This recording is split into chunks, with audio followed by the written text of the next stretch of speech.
And also, let's get Okay. Okay.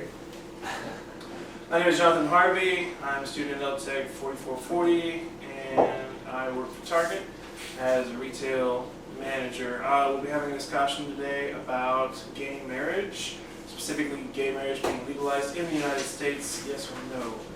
So let's go around the table, introduce ourselves for the camera, starting here. You are? I am.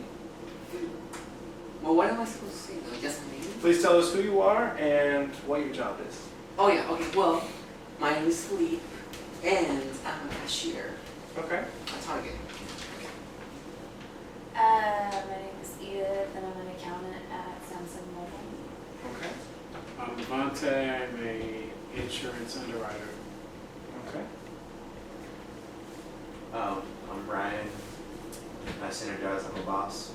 All right. I'm James. I'm an engineer. James as well. I'm a freelance logo designer. All right. Just to differentiate you guys for the duration of this for this discussion, so we don't hurt any feelings here. Who would like to be what? Can we just call him Dooney? Can we call you can we call you Old James? Jimmy. All right. Jimmy. Jimmy and James. That'll be interesting. So James the first is Jimmy. Got it. All right. Let's have ourselves a discussion. So just real quick, give everyone an overview of the topic along with some important facts and statistics, since we are discussing legalization of gay marriage in the United States. You all have been given handouts that have pros and cons, plus some of the most common arguments used in this. And I'm going to go over some facts and statistics with everybody. One thing about this topic that's real important to understand, was the reason why we picked it, is because it tends to get used every year during election season at all levels. Be they state, local, federal, Senate, president, doesn't matter. Typically this topic gets brought up. Even in Supreme Court justice nominations, it's usually an issue depending on president appointing someone from his or her own party. It's easy though with this topic to kind of derail into the causes and nature of homosexuality. That is not actually the purpose of this discussion. So personal feelings about how and why and where it comes from are not really relevant here. Specifically, we're looking at the impact of allowing two people of the same gender to get married, both in the cost to the nation, social impact, as well as political, moral implications, of course, are allowed to be considered. But overall, we're looking for how it impacts the country and our area locally in Texas. So to that end, some facts for you are in 2000, the federal government estimated in the 2000 census that there were 131,000 marriages between the same-sex gender people. In the 2010 census, currently it is estimated to be double that. So it is increasing at a pretty steady rate. Interestingly enough, marriage worldwide is down to, I believe, 31% from just 30 years ago, where it was approximately 40%. So another thing to consider while you're looking at this is that the divorce rate currently among heterosexual marriages, because this is an argument often brought up in defending the sanctity of marriage, is that the current divorce rate in the United States is 50%, with marriages under 20 years having a fail rate of 80%. So this argument can get used on both sides. It's both for the sanctity of marriage already being destroyed, and also this is how far it's gotten. We don't want it to go any further. Just something to consider. Currently in the United States, there are 8 states that have legalized gay marriage, 2 of which currently have prosecution being brought against it from that state's government to attempt to overturn the passage of said approval. 30 states have passed laws in constitutional amendment form banning all forms of gay marriage and defining gay marriage as illegal with consequences, and then as well as defining marriage in general as between one man and one woman. We currently live in Texas, and Texas is one of the states that has made it illegal for same-sex couples to get married.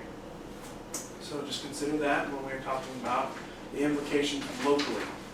Other than that, a couple of the basic nutshell arguments are that denying people the right to get married, no matter who they are, is a violation of civil rights. That's argued on the basis that everyone has the same standard grounds and that this country is supposed to be ruled by majority but protects the rights of the minority, which is why the Founding Fathers included a Bill of Rights to protect those for the people that can't do it themselves. This does not hurt anyone in particular in society. The flip side of that is that it can confuse children about the gender roles and their expectations as they grow up, and it also can provide a slippery slope. Whereas if a gay couple were to give the argument that this doesn't impact anyone, then perhaps, okay, it doesn't hurt me, so it makes me feel good, and you know what, I want to get married to my dog.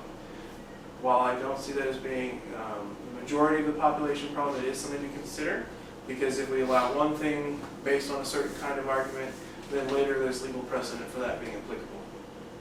So far, we pretty much covered the majority of the pros and cons. I did give everybody handouts that have several of the pros and cons, as well as some statistics that indicate, in case you wanted to see them in consideration for your arguments, that the census data combined with the Congressional Budget Office indicates that if we allow same-sex couples all of the rights and privileges provided by the federal government, that it will cost the federal government an estimated $500 million, more or less, each year to extend those pensions and benefits, and that it will also cost an aggregated $300 million over the next 10 years.